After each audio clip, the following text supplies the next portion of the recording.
welcome back to First Down Fridays. I'm Brooke Lindert here with Mike Burnop, color analyst for Virginia Tech. Mike, thank you for being here. I'm glad to be back with you. I'm glad you are too. Mike was on our very first Down Fridays, but it was, like I said, our very first. It was a little choppy, but I'm happy that you're back.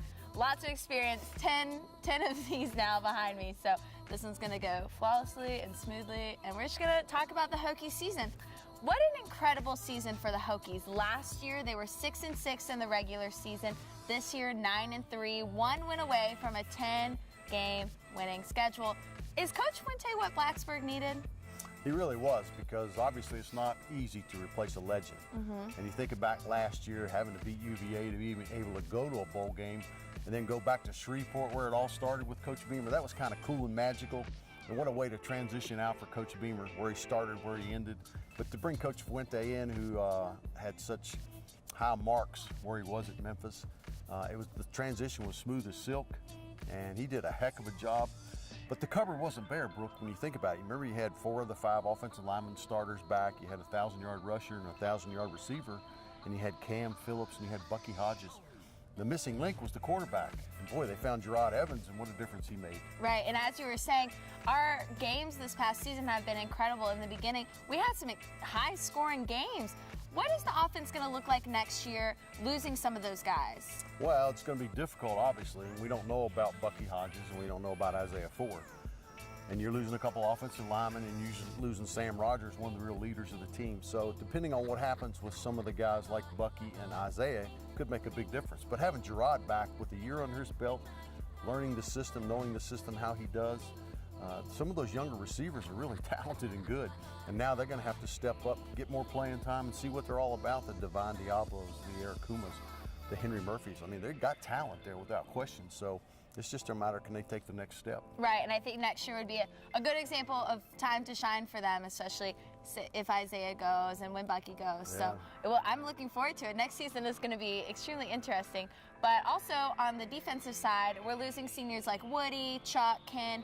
How is defense going to match up next year? Well, you got your linebackers back, so that's important, because the way that defense is set up, obviously the linebackers make a lot of tackles. You look at it this year, Drew had more than 100 tackles and Tremaine was 99, so they're right there on the cusp. So the way it's set up, those guys make the plays. But those defensive linemen, they got to retool that, but they had so much depth there this year. A lot of guys played.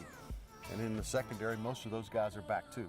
Obviously, we don't know about Brandon Faison. So yeah, it's going to be interesting to see, but Bud Foster kind of always has a way of retooling. Yes, he does. He does. I don't know what we would do without him, because it is tough when you're losing a lot of talent like that. But if you have incredible coaches like he does in his staff, then I don't think we should be too worried.